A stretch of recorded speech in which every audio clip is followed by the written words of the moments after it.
Hello বন্ধুরা, exam for future টেটে তোমাদের সবাইকে স্বাগতম। তো আজকে আমরা আলোচনা করবো জিআরবিটি গ্রুপের ইন্টারভিউ নিয়ে, যেগুলি 12, 13, 14 তারিখে করা হয়েছে। আর যেগুলি রিপিট কোশ্চেন আছে এগুলি এখানে দেওয়া হয়নি, এগুলি তোমরা আগের ভিডিওগুলি দেখে নেবে। তো এখানে কোশ্চেন করা হয়েছিল, একটি আয়তাকার মাঠের ক্ষেত্রফল কিভাবে বের করবে বলো। তো আয়তাকার মাঠের ক্ষেত্রফল বের করতে হলে ক্ষেত্রফলের ফর্মুলা ইউজ করতে লাগবে। এখানে ক্ষেত্রফলের ফর্মুলা হলো দৈর্ঘ্য ইন্টু প্রস্থ বর্গ একক। আর যদি এখানে বলে পরিসীমা বের করার জন্য, তাহলে হবে 2 দৈর্ঘ্য প্লাস প্রস্থ একক। পরে কোশ্চেন করেছিল এলওসি এর পুরো নাম কি। এলওসি হলো লাইন অফ কন্ট্রোল।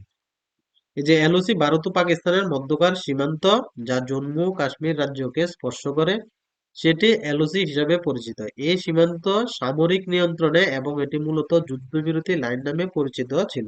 1972 সালে সিমলার চুক্তির পরে ক্রিজ ফায়ার লাইনের নাম পরিবর্তন করেন এলওসি হিসাবে। তো এটাও তোমরা মনে রাখবে, কারণ এখানে বলে দিয়েছে এলওসি এর পুরো নাম, কিন্তু এটাও বলতে পারে যে এলওসি কোন কোন দেশের মধ্যে।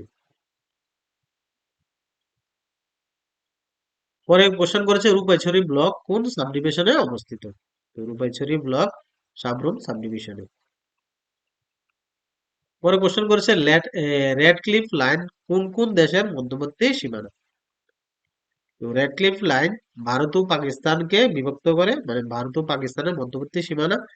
আর এর নামকরণ করা হয়েছে স্যার সিরিল রেডক্লিফের নামে। তিনি সীমানা কমিশনের চেয়ারম্যান ছিলেন। আর 1947 সালের আগস্টে রেডক্লিফ লাইন প্রতিষ্ঠিত হয়েছিল। তো বাকি যে লাইনগুলো আছে এগুলি তোমরা দেখে নেবে। McMahon line, Durand line, line of actual control. তো ম্যাকমোহন লাইন যেটা আন্তর্জাতিক সীমানা, যা ভারত ও চীনকে বিভক্ত করে, মানে ভারত ও চীনের মধ্যবর্তী লাইন, সেটা হলো ম্যাকমোহন লাইন। 3রা জুলাই 1914 সালে একটি কনভেনশনে এটি স্বাক্ষরিত হয়েছিল। স্যার হেনরি ম্যাকমোহন ছিলেন ব্রিটিশ সরকারের পররাষ্ট্র সচিব, যিনি ম্যাকমোহন লাইন নির্ধারণ করেছিলেন। তারপর যেটা দুরান লাইন, সেটা ভারত ও আফগানিস্তানের মধ্যবর্তী সীমানা। দুরান লাইন ভারত ও আফগানিস্তানকে পৃথক করেছে। এটি ব্রিটিশ কূটনীতিক স্যার মার্টিমার ডুরান্ট দ্বারা চিহ্নিত করা হয়েছিল। এটি ব্রিটিশ কূটনীতিক স্যার মার্টিমার ডুরান্টের নামে পরিচিত। এটি 1896 সালে প্রতিষ্ঠিত হয়েছিল। আফগানিস্তান ও ভারতের মধ্যে সীমান্ত রেখা 106 কিলোমিটার। তারপর যেটা আছে লাইন অফ অ্যাকচুয়াল কন্ট্রোল, এটাও বলতে পারে যে এলএসি এর full form. Line of actual control Bharat ও চীনের মধ্যবর্তী সীমানা। ভারত ও চীনের মধ্যকার সীমান্তকে লাইন অফ অ্যাকচুয়াল কন্ট্রোল বলা হয়। এটি মূলত একটি যুদ্ধবিরতি রেখা ছিল, যা যুদ্ধের পর এলএসি তে পরিণত হয়। পরে কোশ্চেন করেছে ভারতের কোন কোন রাজ্যের সাথে বাংলাদেশের সীমানা রয়েছে। তো ভারতের সাথে বাংলাদেশের সীমান্ত রয়েছে টোটাল 4156 কিলোমিটার। এটাই সব থেকে ভারতের অন্য কোনো কান্ট্রির সাথে সব থেকে বড় মানে সীমান্ত। ভারতের যে রাজ্যগুলি বাংলাদেশের সাথে সীমান্ত ভাগ করেছে সেগুলি হলো আসাম, ত্রিপুরা, মেঘালয়, মিজোরাম এবং পশ্চিমবঙ্গ। নর্থ ইস্টেরই এখানে 4টা স্টেট আছে। তারপর হলো পশ্চিমবঙ্গ।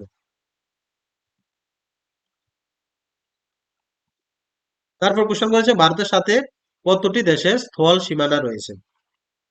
তো ভারতের সাথে 7টি দেশের স্থল সীমানা রয়েছে: বাংলাদেশ, চীন, পাকিস্তান, নেপাল, মায়ানমার, ভুটান এবং আফগানিস্তান। মানে প্রতিবেশী দেশ যেগুলি আছে মোটামুটি এগুলির সাথে।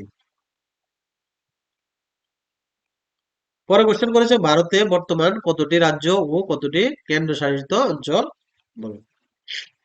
তাহলে ভারতে 28টি হলো রাজ্য আর 9টি হলো কেন্দ্র শাসিত অঞ্চল। রাজ্যগুলির এখন যদি বলে যে এই যে রাজ্য ও কেন্দ্রশাসিত অঞ্চলের মধ্যে পার্থক্য কি, তাহলে রাজ্যগুলির নিজস্ব কি সরকার রয়েছে, যা স্থানীয় প্রশাসন, আইন শৃঙ্খলা এবং অন্যান্য বিষয়গুলির জন্য দায়ী। মানে এগুলি যে নিজস্ব যে সরকার তারা দেখে, কিন্তু কেন্দ্রশাসিত অঞ্চলগুলির একটা আলাদা প্রশাসনিক সেট আপ থাকে রয়েছে। তারা কি সরাসরি ভারতের কেন্দ্রীয় সরকার দ্বারা শাসিত হয়। রাজ্যগুলির তুলনায় তাদের কম আইনি ক্ষমতা থাকে।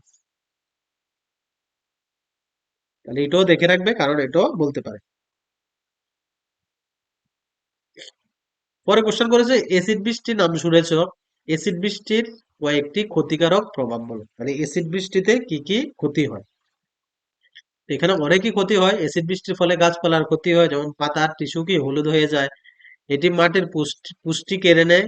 এই যেমন যখন এসিড বৃষ্টি হয় তাহলে কি কেমিক্যাল এখানে রিয়েকশন হবে, ফলে কি হবে মাটির পুষ্টি কেড়ে নেয়, যার ফলে গাছপালার বৃদ্ধি বাধাগ্রস্ত হয়, বৃদ্ধি হয় না ঠিকভাবে।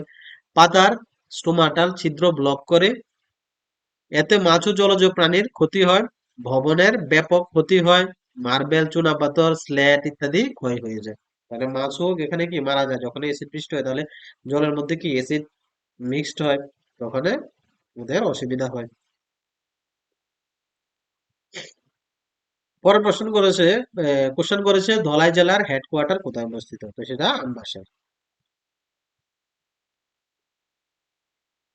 তারপর কোশ্চেন করেছিল ভারতের দীর্ঘতম নদীর নাম কি, তো ভারতের দীর্ঘতম নদী হলো গঙ্গা, যেটা 2525 কিলোমিটার দীর্ঘ। আর গঙ্গার উৎপত্তি গঙ্গোত্রী হিমবাহ থেকে। গঙ্গা নদীর বাম তীরের যে উপনদীগুলি তারা হলো রামগঙ্গা, গড়রা, গুমতি, ঘরগড়া, গন্ডক, বুড়িগন্ডক, কুশি এবং মহানন্দা। আর ডান তীরের যে উপনদীগুলি সেগুলি হলো যমুনা, তমসা, সোন, পুনপুন, কিওল, কর্মনাশা এবং চন্দন। তো এগুলো তোমরা দেখে রাখবে, কারণ এগুলিও বিভিন্ন এক্সামে আসে, এমনকি এখানেও জিজ্ঞেস করতে পারে।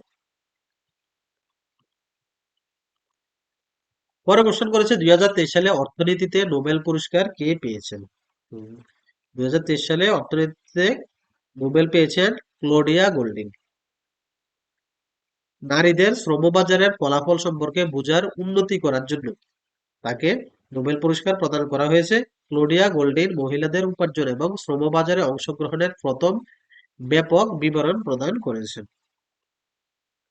কেন তাকে দেওয়া হয়েছে এটাও জিজ্ঞেস করতে পারে। কার নেতৃত্বে চট্টগ্রাম অস্ত্রাগার অভিযান সংগঠিত হয়, তো এটা মাস্টারদা সূর্য সেনের নেতৃত্বে হয়েছিল। তারপর কোশ্চেন করেছিল প্রবাসী ভারতীয় দিবস কবে পালন করা হয়। প্রবাসী ভারতীয় দিবস প্রতি বছর 9 জানুয়ারি পালন করা হয়। আর এটা 2003 সাল থেকে আরম্ভ হয়েছে। 1915 সালের 9 জানুয়ারি মহাত্মা গান্ধী দক্ষিণ আফ্রিকা থেকে ভারতে ফিরে এসেছিলেন, তাই এই দিনটিকে প্রবাসী ভারতীয় দিবস হিসাবে পালন করা হয়। পরের কোশ্চেন করেছে ভারতের একমাত্র জীবিত আগ্নেয়গিরিটির নাম কি। তো ভারতের একমাত্র জীবিত আগ্নেয়গিরিটি হলো ব্যারেন আইল্যান্ড, এটি আন্দামান নিকোবরে অবস্থিত। আন্দামান নিকোবর দ্বীপপুঞ্জের রাজধানী পোর্ট ব্লেয়ার থেকে 135 কিলোমিটার উত্তর পূর্ব দিকে অবস্থিত।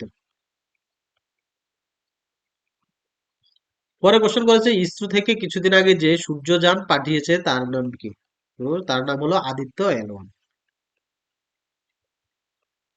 পরে কোশ্চেন করেছে জম্মু জেলা ব্লক কোন জেলায় অবস্থিত, তো জম্মু জেলা সিপাহীজলা জেলায় অবস্থিত। তারপর কোশ্চেন করেছে কবি নজরুল মহাবিদ্যালয় কোন সাব ডিভিশনে অবস্থিত, তো কবি নজরুল মহাবিদ্যালয় সেটা সোনামুড়া সাব ডিভিশনে অবস্থিত।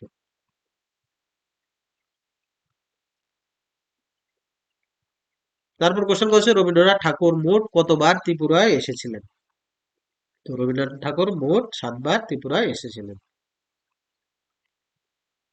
তারপর কোশ্চেন করেছিল ত্রিপুরার প্রথম মুখ্যমন্ত্রীর নাম কি, তো ত্রিপুরার প্রথম মুখ্যমন্ত্রী ছিলেন শচীন্দ্র লাল সিং। তারপর কোশ্চেন করেছে আয়রন ম্যান অফ ইন্ডিয়া কাকে বলা হয়, তো iron man of India Sardar Vallabhbhai প্যাটেলকে বলা হয়।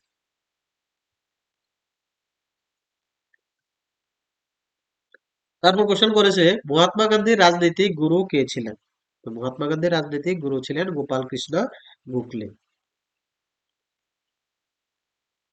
তারপর কোশ্চেন করেছে 2023 সালে জেন্ডার গ্যাপ ইন্ডেক্সে ভারতের স্থান কোথায়, তো 2023 জেন্ডার গ্যাপ ইন্ডেক্সে ভারতের স্থান 127। পরের কোশ্চেন করেছিল পোঙ্গল উৎসব কোন রাজ্যে পালন করা হয়, তো পোঙ্গল উৎসব তামিলনাড়ুতে, তামিলনাড়ু স্টেটে এটা পালন করা হয়। আর এটা এই যে আমাদের এখানে যে পৌষ সংক্রান্তি তখন ওইখানে এই যে পোঙ্গল সেলিব্রেট করা হয়। ফাদার অফ পলিটিক্যাল সায়েন্স কাকে বলে, তো অ্যারিস্টটলকে। তারপর কোশ্চেন করেছিল ভারতের কোন রাজ্যে লোকসভা আসন সংখ্যা সব থেকে বেশি? তো সেটা উত্তরপ্রদেশে টোটাল লোকসভা আসন হলো 80টি। পরে কোশ্চেন করেছে রাজ্যসভার সদস্য কত বছরের জন্য নির্বাচিত হন? তো রাজ্যসভার যে সদস্য তিনি 6 বছরের জন্য নির্বাচিত হন। অন্যান্য বাকি সব 5 বছরের জন্য, কিন্তু শুধুমাত্র রাজ্যসভার সদস্য 6 বছরের জন্য নির্বাচিত হন। সিএনজির পুরো নাম কি?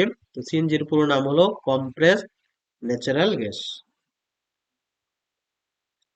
নেক্সট কোয়েশ্চেন করেছিল রাজা ধন্যমাণিক্যের বাবার নাম কি? রাজা ধন্যমাণিক্যের বাবার নাম হলো ধর্মমাণিক্য।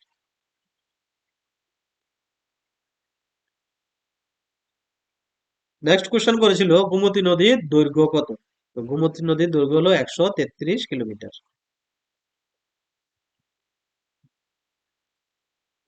ত্রিপুরায় রতনমণি সেতু কোথায় অবস্থিত? ত্রিপুরায় রতনমণি সেতু বিলোনিয়া মোহরী নদীর উপরে অবস্থিত। বিলোনিয়া অবস্থিত, সেটা মোহরী নদীর উপরে। তো ধন্যবাদ সবাইকে। সবাই ভিডিওটি যদি ভালো লাগে তাহলে অবশ্যই লাইক করবে আর শেয়ার করবে। আর সবাই ভালো থাকবে।